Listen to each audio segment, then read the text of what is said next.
Anti-Fragile. Things that gain from disorder. Nassim Taleb. Anti-Fragile. Things that gain from disorder. Nassim Taleb. We all want certainty, stability, and tranquility in life. In Anti-Fragile, Nassim Taleb, one of the foremost thinkers of our age, makes all of these things undesirable, advocating instead for randomness, volatility, and disorder. Get ready to discover why.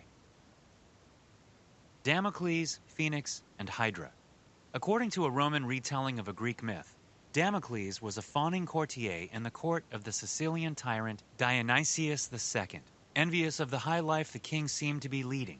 One day, in an attempt to teach him a lesson, Dionysius allowed Damocles to sit on his throne and enjoy all of his riches. However, in the midst of the fancy banquet, to convey the sense of constant fear in which men of great power live, Dionysus suspended a sword above Damocles' head, tying it to the ceiling with a single hair from a horse's tail. Aware that a horse's tail will eventually break under pressure, Damocles stopped enjoying the beauty around him. Before too long, he begged Dionysus to demote him. Damocles is fragile, comments Taleb. It is only a matter of time before the sword strikes him down. In another ancient legend, we find the phoenix, a splendid-colored, long-lived bird with the ability to cyclically regenerate. According to various stories, only one phoenix existed at any time, and it had a lifespan of about 500 years. When this period would draw to a close, the bird would fashion a nest of aromatic boughs and would set it on fire, yielding up its life. However, from the ashes of the old phoenix, a new phoenix would miraculously arise. The phoenix is robust. No matter how hard the blow, it cannot be knocked out. It always returns to its initial state. Our final mythological metaphor concerns the Hydra, a serpent-like creature dwelling in the lake of Lerna near Argos. According to ancient Greek poets, the Hydra had many heads, as few as 3 as reported by some, or as many as 50 as per other sources. The discrepancy may stem from an interesting property of the Hydra, mentioned first by the tragedian Euripides. Supposedly, the monster could grow back a pair of heads each time one of the original ones was cut off. More than just being able to get back on its feet after being knocked out, the Hydra actually profited from this type of harmful event. She owned something beyond the robustness of the phoenix. Before Taleb, we didn't have a word for it. Now we do. Anti-fragility. The triad: fragility, robustness, and anti-fragility. Some things benefit from shocks, writes Taleb. They thrive and grow when exposed to volatility, randomness, disorder, and stressors, and love adventure, risk, and uncertainty. Fragile things, such as Damocles, abhor shocks for fear of being annihilated by them. Robust things, such as the phoenix, resist shocks and stay the same after enduring them. Anti-fragile things, such as the Hydra, get better not in spite of shocks, but because of them. If you send a package full of champagne glasses to a cousin in Siberia, you'll ask the post office to stamp it with fragile, handle with care. If there was something unbreakable inside, say a pack of tungsten rings or an old Nokia phone, you wouldn't bother writing anything on the box. However, if you were sending someone an anti-fragile item, it would be best to label it with "please mishandle" or "please handle carelessly." The robust package would be both at best and at worst unharmed. The fragile package would be at best unharmed. The anti-fragile package, quite counterintuitively, would be at worst unharmed. To better understand the fragile, robust, anti-fragile triad, think about your immune system. Your innate immunity is a characteristically robust system which works fine on its own. Immediately after an attack, it provides a non-specific maximal response. However, it doesn't have immunological memory, which means that it always stays the same, reacting in the same generic manner to all foreign invaders.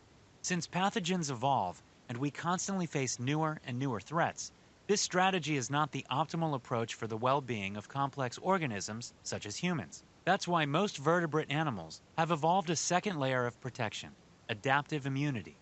Your adaptive immunity is an anti-fragile system. It provides specialized protection against pathogens and has immunological memory, meaning it can remember previous attackers and respond rapidly upon secondary exposure. However, your adaptive system can only improve and get better at overcoming illnesses by being subjected to various pathogens, germs, and microbes in low and limited doses. In fact, That's pretty much how vaccines work. The earlier these interactions occur, the better it is for your overall health. Unfortunately, some parents nowadays don't understand this, so they tend to over-sterilize the environments of their children. That way, inadvertently, they fragilize the adaptive immune systems of their children. The ancient Greeks had a word for this, iatrogenesis. It can be translated as harm caused by the healer. What kills me makes others stronger. The anti-fragile property is the driving mechanism of everything that changes with time, from evolution, culture, and good recipes to political institutions, technological innovations, and bacterial resistance. In all of these cases, the systems grow from disorder and thrive in volatile environments. Although shocks may damage and even destroy parts of them, the system as a whole progresses and becomes better. That is, perhaps, the most interesting aspect of anti-fragile systems. They can only be anti-fragile because their constituent parts are fragile. Take evolution, for example. It only works, as Taleb writes, because of its anti-fragility. It is in love with stressors, randomness, uncertainty, and disorder, while individual organisms are relatively fragile. The gene pool takes advantage of shocks to enhance its fitness. The same holds true for the market as well. The failure of a startup is, of course, bad for the owner of that startup, but it is great for the market as a whole because others can learn from the mistake and avoid it. The fragility of every startup, explains Taleb, is necessary for the economy to be anti-fragile, and that's what makes, among other things, entrepreneurship work. The fragility of individual entrepreneurs and their necessarily high failure rate. That's why, in Taleb's opinion, we should treat ruined entrepreneurs pretty much like we treat dead soldiers. For there is no such thing as a failed entrepreneur. It is thanks to them that economic growth is possible. They are the source of our anti-fragility. As can be easily deduced from the two examples, in many cases, someone has to pay a price for an anti-fragile system to improve. It's unethical to conclude from there, with some right-wingers in love with large corporations, that it is always best not to meddle with the forces of the market, because for us to evolve as much as we have, many weaker humans had to die before us. We are, however, currently at a point in history where allowing the weaker to die for the system to prosper is beyond reprehensible. As Taleb says, we can tolerate some inefficiency, some fragility, in order to protect individuals. No individual needs to starve to death in the name of overall progress. The denial of anti-fragility and the Soviet Harvard delusion. We've covered a lot of ground, so allow us a paragraph to recap everything before we move on. In order to improve the biosphere as a whole, evolution needs some ill-adjusted organisms, and many more ill-adjusted genes to perish into oblivion. Just as well, for the economy to be anti-fragile, every single individual business must necessarily be fragile, exposed to breaking. As much as it is painful to think, in the words of Taleb, ruthlessness is an engine of improvement. Quite conversely, if you strip a system of its volatility, randomness, and harmful stressors, the system weakens, dies, or blows up. If you lie in bed for a month doing nothing else, your muscles will atrophy and your strength will decrease by as much as 20 to 30%. Lie some more and you will probably develop bed sores, anxiety, and even type 2 diabetes. Similarly, if a mother overprotects her daughter from painful and dangerous experiences in her childhood, one day, when they inevitably arrive, the daughter will be too fragile to face them. Out of tranquility sprouts the fragile. The anti-fragile grows from volatility and disorder. The tragedy of modernity, according to Taleb, is that it has gotten this time-proof lesson quite backward. Instead of allowing volatility to strengthen the systems, it tries maniacally to suppress it, thereby fragilizing everything from education to the economy. That brings us to the so-called Fragilistas, people who overestimate the reach of scientific knowledge and are confident enough to meddle with what they don't really understand. An example of a Fragilista is the soccer mom who doesn't allow her son to play in the dirt and, thus, hinders the development of his immune system. An even worse example is the policy fragilista, i.e., the interventionist social planner, who introduces policies and actions that have small and immediately visible benefits and potentially severe side effects in the long run. Both the soccer mom and the social planner are guilty of imposing tranquility upon a chaotic, complex system, and thereby depriving it from the volatility necessary for such systems to become anti-fragile. In Taleb's parlance, they have both fallen for the Soviet Harvard delusion, the unscientific overestimation of the reach of scientific knowledge.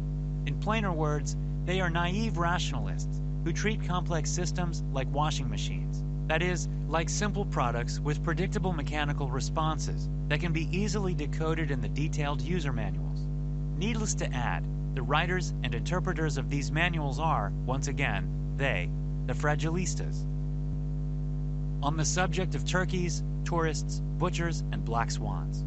For the sake of their comfort, convenience, and efficiency, the Fragilistas of the world touristify life, depriving it of adventures, chance and randomness, and converting everything into a prearranged script. However, real life is not predictable. In fact, few things are. No matter how much knowledge you can derive from the past, the future will still surprise you. And when it does, precisely those who feel to be prepared the most will be the ones able to overcome the disaster the least. They will become victims of their overconfidence.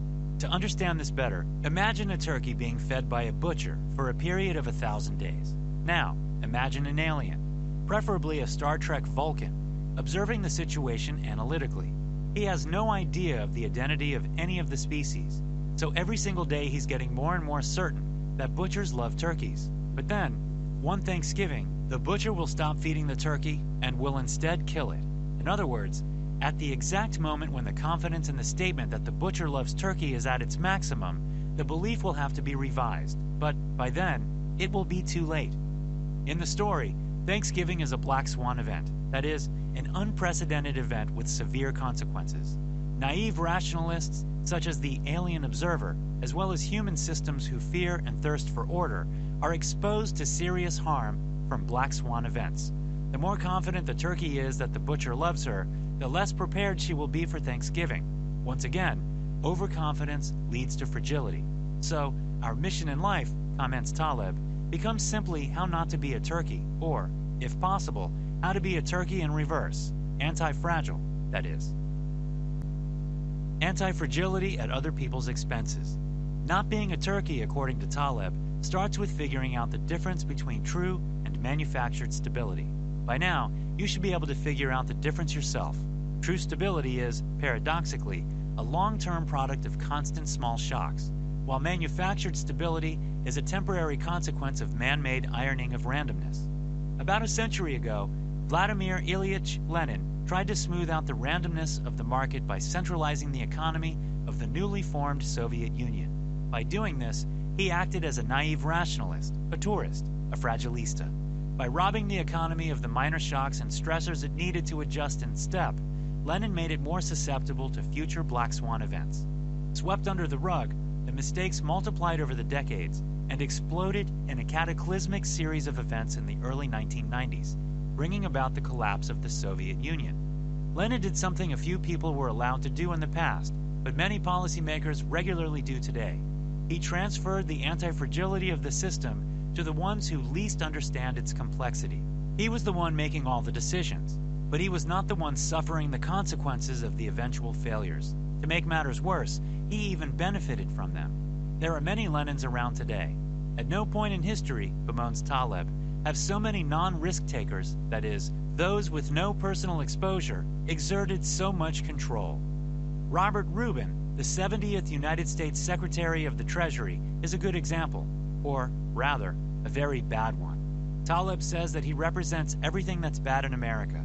In the years before the financial crisis of 2007-2008, Rubin served as director and senior counselor of Citibank. During his decade-long tenure, he received more than $120 million in cash and stock from the bank, thanks to his supposedly good advice. The numbers were indeed nice for a while, but then they weren't at all. However, by then, Rubin had resigned from the company, so he got to keep his money. To add salt to the wound, a large part of his bonuses was funded by hardworking American taxpayers, since the government took over the bank's losses, deeming Citigroup too big to fail. Skin in the game and the hidden asymmetries of modernity. The story of Robert Rubin brings us to one of the most important concepts in Taleb's philosophy, the one he describes as the largest fragilizer of society and the greatest generator of crises, the absence of skin in the game. If Robert Rubin had lived in medieval Catalonia, he would have been beheaded for his actions right in front of the entrance of Citibank. Most traditional societies had similar laws. Unlike modern societies, they were very aware of possible transfers of anti-fragility to individuals at the expense of the collective, and did their best to re-establish the symmetries of rewards and punishments. For example, the very first legal code in history, the Code of Hammurabi, orders that if a house collapses and causes the death of the owner, then the builder of the house must be put to death. The law acts as a corrective of an inherent asymmetry. It forces the builder to have skin in the game. The goal, of course, is not to retroactively punish him, but to incentivize him to save lives by being good at his profession. Hammurabi's code is very simple. Modern life isn't. Or, at least, that's what our anti-heroes, the bankers, the bureaucrats, the politicians, the consultants, the suited executives, and many other transferers of anti-fragility would have you believe. They need you to think that life is complex, so they can easily hide the fact that they are, in fact, dispensable.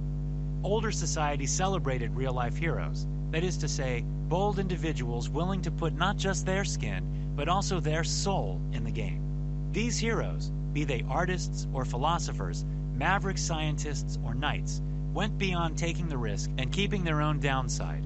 They were willing to take the downside on behalf of others, to sacrifice their own being for the sake of their community and even humanity in general. Our modern world heroes, on the other hand, are heroes in the abstract. They are tourists and fragilistas, individuals with no skin in the game, people who benefit from the risks other people take. Anti-fragile strategies for societies. To make the anti-heroes of the world fragile, and, thus, make societies anti-fragile once again, we need to wipe away the reward-punishment asymmetry introduced by modernity. Moreover, we need to reorganize our societies in such a way that they would profit from shocks and random events and not be destroyed by them. Here are just a few strategies. 1. We need to seek simplicity. A complex system doesn't require intricate policies. Quite the opposite. Intricate policies lead to multiplicative chains of unanticipated effects. The less you meddle with a complex system, the better. Just as well, the less sophistication a profession needs to justify itself, the more necessary it is. Taxi drivers, artisans, and prostitutes are more important than managers and consultants. Less is more, and usually more effective, writes Taleb. 2. We need to remember Lindy. Good things age in reverse. The longer they have been around, the longer they can be expected to be around. This is called the Lindy Effect, and is applicable to all kinds of non-perishable things. That is, things that don't have an organic, unavoidable expiration date. Say, if a book has been around for a few hundred years, you can expect it to be here for a few hundred more. You still don't know what will happen to today's bestsellers. 3. We need to introduce more symmetry. According to American environmentalist and former presidential candidate Ralph Nader, people voting for war must have at least one descendant exposed to combat for their vote to be counted. That's symmetry. Awarding Robert Rubin $120 million for causing the financial crisis is not. Ancient laws tried tackling asymmetries for a reason. We need to revise our laws to be more in tune with their nature. 4. We need to overreact. You don't need muscles for most of your everyday activities. However, if one day your parents ask you to move their sofa, you'll find the excess strength quite helpful. By generating excess strength today, we create room for future beyond everyday demands. That's how we should organize society. We should overreact today so that we are better prepared for the shocks of tomorrow. 5. We need to turn the world upside down. Top-down structures, such as banks or the centralized state, are naive rationalizations. They block anti-fragility and growth. On the other hand, everything bottom-up thrives under the right amount of stress and disorder. So, be in favor of policies that aim to rebuild society in such a manner. Anti-fragile strategies for individuals.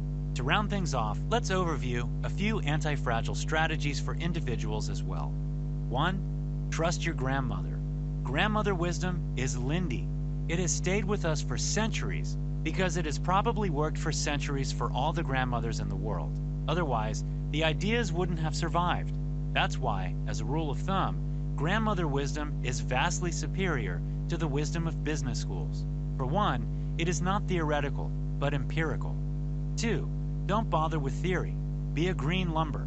Joe Siegel, one of the most successful traders in green lumber, thought that what he was selling was lumber painted green rather than freshly cut lumber.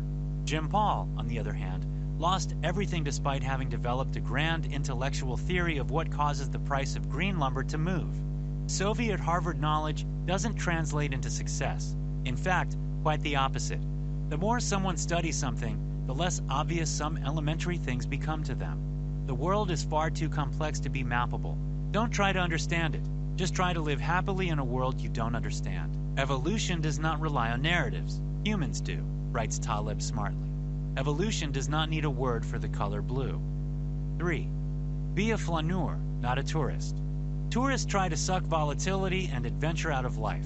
They have schedules and plans and know where they will be on the third day of the trip before even boarding the first plane. They are victims of the teleological fallacy, the illusion that only the ones with a plan have succeeded and can succeed. The rational flaneur, on the other hand, is someone who, unlike a tourist, makes a decision at every step to revise his schedule, so he can imbibe things based on new information. Tourists assume completeness of vision. Flaneurs modify their targets as they acquire new data. 4. Never marry a rock star. Monogamous birds aren't really monogamous. They actually cheat quite a bit, with more than 1/10 of the broods coming from males other than the putative father. Evolutionary speaking, their mating approach is quite smart. They marry the equivalent of the accountant, someone stable who can provide. And then they sleep with the aggressive alpha, the rock star, the one who has the best genetic material. This is, essentially, the barbell, or bimodal strategy at work, the best way to achieve anti-fragility in life. Play it safe in some areas and take small risks in others. That way you'll protect yourself from big losses while hunting for the big wins. In Taleb's words, anti-fragility is the combination of aggressiveness plus paranoia. Clip your downside, protect yourself from extreme harm, and let the upside, the positive black swans, take care of itself. Of course, don't do this in interpersonal relationships. Barbell opportunism is great in life and business, but not in matters that involve others. Final notes. In our humble opinion, Nassim Taleb is one of the most important intellectuals of our age. Anti-Fragile, by his own admission, is the central book of his exceptional Incerto quintet. We trust him. You should too. Not just about the book. He is one of the few with soul in the game. 12-min tip. Let's end things with a biblical-like commandment and Taleb's chief ethical rule. Thou shalt not have anti-fragility at the expense of the fragility of others.